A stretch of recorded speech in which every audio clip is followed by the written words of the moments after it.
Hello. How you doing? Are you a Muslim? Are you gonna label everyone as dumb that you don't No, agree with? no. I'm only going to label someone as dumb as if they show themselves evidentially to be dumb, like that guy did. So if you don't do anything dumb, I won't call you dumb. I So don't, you're gonna kick me out. I don't, I, I'm lit, used to it. I literally just said, as long as you don't do anything silly, foolish, I'm not going to call you foolish, not going to call you dumb. If you Okay, do, that's fine. if you handle But yourself, I'm gonna make a prediction. if you handle yourself properly, we can have a long conversation. It won't be an issue. That's fine. If you But start even playing though I'm games, disrespectful, if you start even playing if I'm games, disrespectful, right? no, no. If you're disrespectful, then obviously you're not going to last long. This is just No, obvious. no, no, no, no. You misunderstood what I said. I said even if I'm respectful, you're still gonna kick me out because what happens is I corner Christians. They don't like what I say. Then they start to mute my mic, and then because they don't like the fact that I'm putting them in their place, they start to mute my mic, speak over me, and then eventually kick me out. So if you're gonna do this, I might as well leave now. Why are you playing the victim card? Okay, perfect. Now let's continue. No, why are you playing the victim card? You literally came on here and you already said, oh, look, are you going to kick me? Are you going to do this? I've been on different people's live streams and they do this and they do this and they do this. I literally said to you from the Because it's beginning. always the same. I literally said I this can from see the what's beginning. coming, but let's ignore that anyway. You just look. You just talked about you going on other people's live streams and them interrupting you. How many times have you already interrupted me, bro? Okay, let's move to the point.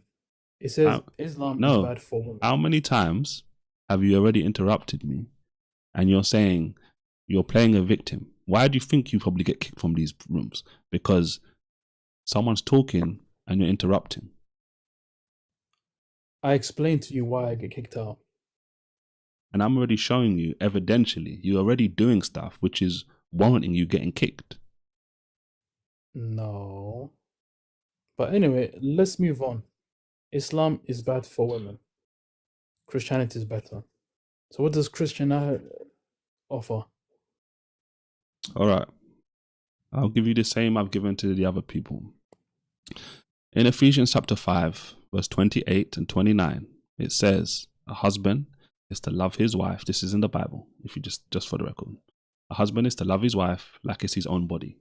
He that loves his wife loves himself. And then it says, no man ever yet hated his own flesh, but nourishes, basically takes care and cherishes it, even as the Lord of the church. So a husband in Christianity is supposed to love his wife the same way he loves himself, take care of his wife the same way he takes care of himself, because a husband and a wife become one flesh according to the Bible. They're a unit. In contrast, in Islam, one of the things we've been reading today is Surah chapter 4, verse 34, which basically says, I'll read the second part of the verse. It says, and those you fear may be rebellious, admonish, banish them to their couches or to their beds, and beat them. If they then obey you, look not for any way against them. God is all high, God is all great. So, in contrast, in Christianity, a husband is told he should love his wife, he should take care of her. In Islam, a husband is able to strike his wife. Okay, how do you understand the word beat? Well, it's kind of obvious, isn't it? You look at the different Okay, so do translations. you think it means physically? You look at different translations. It's one translation says beat, another one says scourge, another one says strike. Some of the false translations say beat lightly, even though that's not in the Arabic. But I think it's kind of obvious. You don't think it's obvious?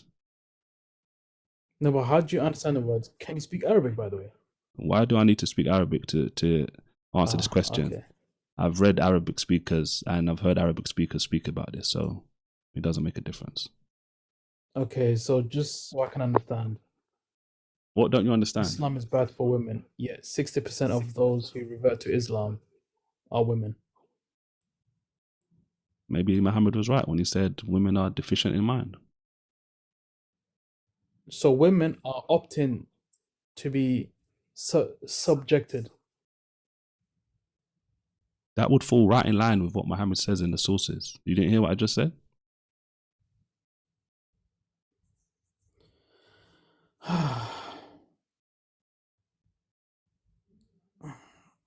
What do you think about the verse? I'm asking you, I gave how you do you my understand the reasoning. verse? I gave you my reasoning. I think this is obvious. Real, thanks for the You follow. think? I think it's Whoa, obvious wait, for you anyone think? who has basic reading comprehension. So you think? So it's opinion. Okay, well, it's not just what I think. Obviously, there's additional source material and other things which corroborate what I'm talking about. I was reading a hadith earlier on which talked about Umar hitting his wife and the guy breaking it up. And then he said, well, Muhammad said, one of the things I remember Muhammad saying is, don't question a man why he beats his wife. Before a previous caller, I was in the middle of reading a different hadith, which was talking about Umar coming to Muhammad and saying, well, the women are getting bold now because we can't beat them anymore. Let us beat them again. And then it says they were beaten. We were halfway through that hadith. So What's the verse? the verse or the hadith, which one? What do you want? The hadith. Which hadith do you want reference for? Both. Sunan Ibn Majah 1986 and Sunan Ibn Majah 1985. Sun Ijam, what? Ibn Majah 1986 and Ibn Majah 1985. You don't know who that is?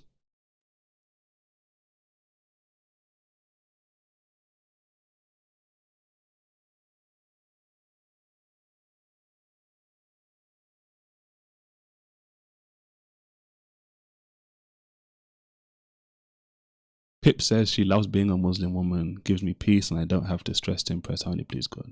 All right, I feel sorry for you. That's what you truly believe. What is it?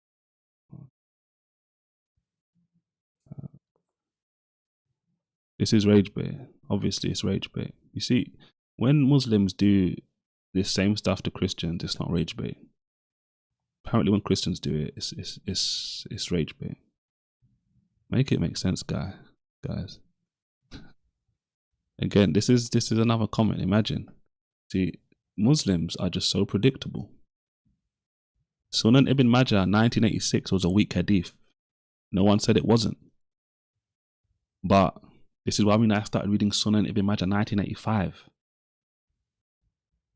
Because you're going to see clearly Muslims do a flip-flop. It's weak. And what are they going to say about the Sahih hadith? Oh, they're going to make another excuse to throw it under the bus. This is the whole point. This is another one saying it's graded da'if, or it's the same person. It's graded da'if. See? They're so predictable. You're bringing a weak hadith. It was the whole point to show you your hypocrisy. Because when you give them... That caller went, by the way. I just realized. Right? I was just showing you guys how Muslims will act. You show them a weak hadith, which they could even accept weak hadith, just for the record. They'll say it's weak, but then you show them a Sahih hadith, which is top level, authentic. Then they'll turn around and they'll make a different excuse. To show you, like this comment says, they are all weak if it doesn't fit the narrative. This is the point. You show someone a hadith that is da'if, which is weak, and they'll throw it under the bus if it doesn't agree. If I show them a different hadith, which was da'if, which said something which they wanted and they liked, they would accept it. But when I show them a Sahih hadith, they'll turn around and make up some next excuse and do mental gymnastics, etc.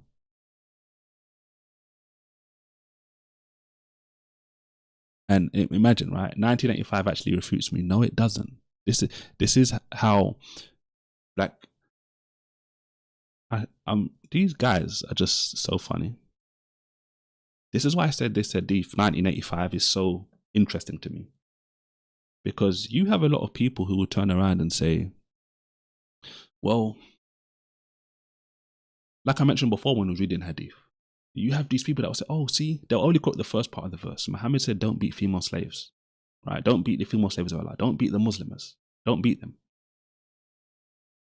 Then Umar comes along and says, the women are now getting bold. They're getting bold towards us. You see, when a woman doesn't fear her husband beating them up, right?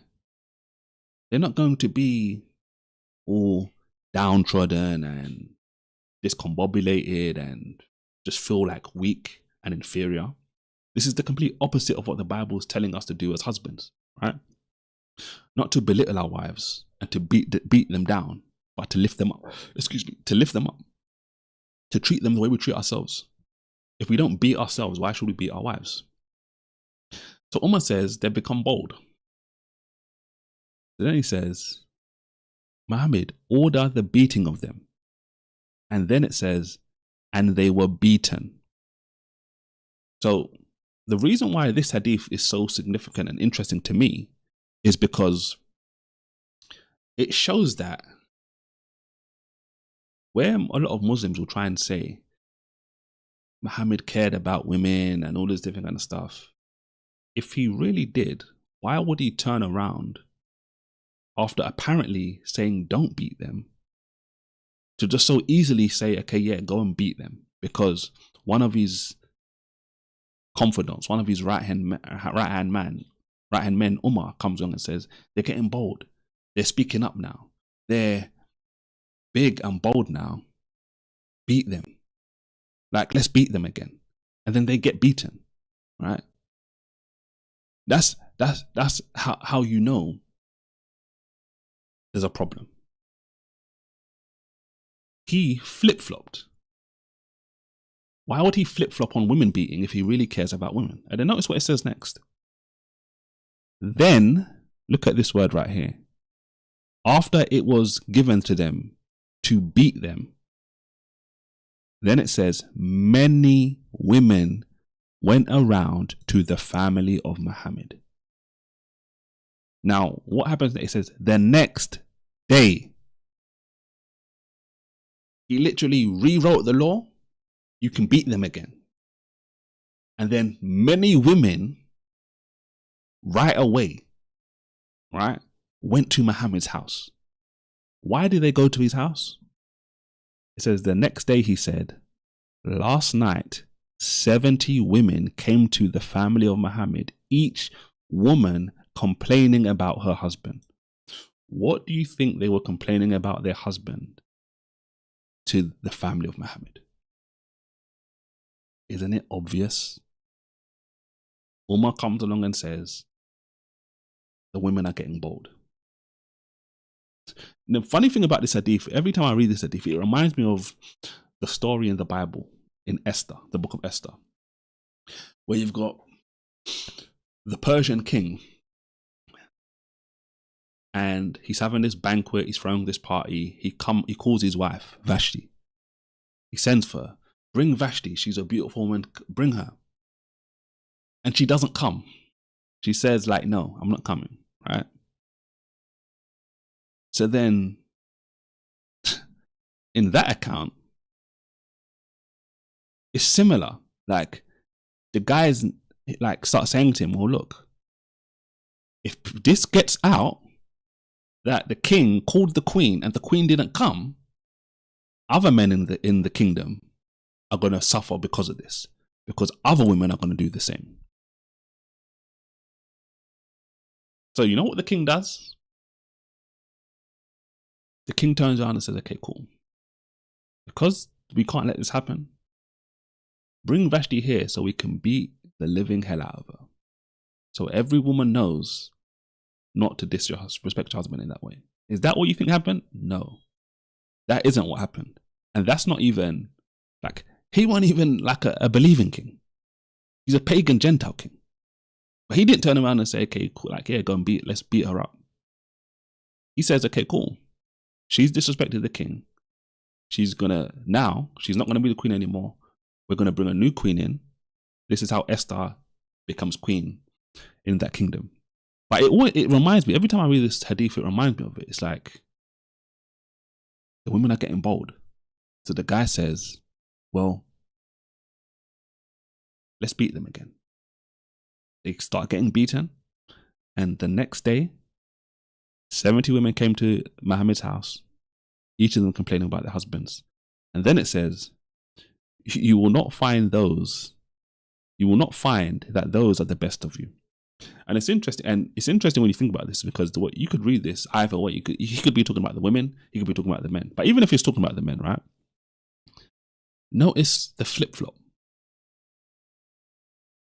He didn't say you won't find these people beating the wives the best of men when Umar came and said, allow them to be beaten.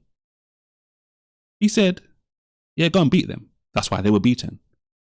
And it's only when the women come and complain, many women came to his house. That's when he turned around and said, okay, cool. Those of you who do this are not the best of you. This is why it's funny when people will look at this and say, oh yeah, this hadith actually debunks you, when they're actually not thinking about what's actually happening in the hadith. He apparently went from not beating them to one of his guys saying, let's be able to beat them again, and he lets them. Is that the sort of character of the person you want to follow? Is that the religion you want your wife? Well, maybe not your wife, because there's some crazy Muslim men out there. Is that the religion you want your daughter in, or your mum in? A religion where on one day your mum or your daughter would be getting beat up, then she wouldn't be, then she'd be getting beat up, then she wouldn't be. And even, what's even crazy about this hadith is that it says, you will not find that those are the best of you. He doesn't say a Muslim that beats his wife isn't a Muslim. He doesn't say that. He doesn't say that. And for all those people who were commenting before, oh, it's a weak, the previous one was a weak hadith, this is Sahih. It's top grade. And this is what I was saying earlier on. Years ago, you'd hear people say, oh, it has to be a Sahih hadith, it has to be Sahih, it has to be Sahih. Nowadays, they throw Sahih hadith under the bus. And you can't even trust Sahih hadith. Because again, it goes back to the comment I highlighted previously. Where is it? Should have saved it. This one right. Oh, this one right here. Islam, they only care about the hadith that fits their narrative. If it doesn't,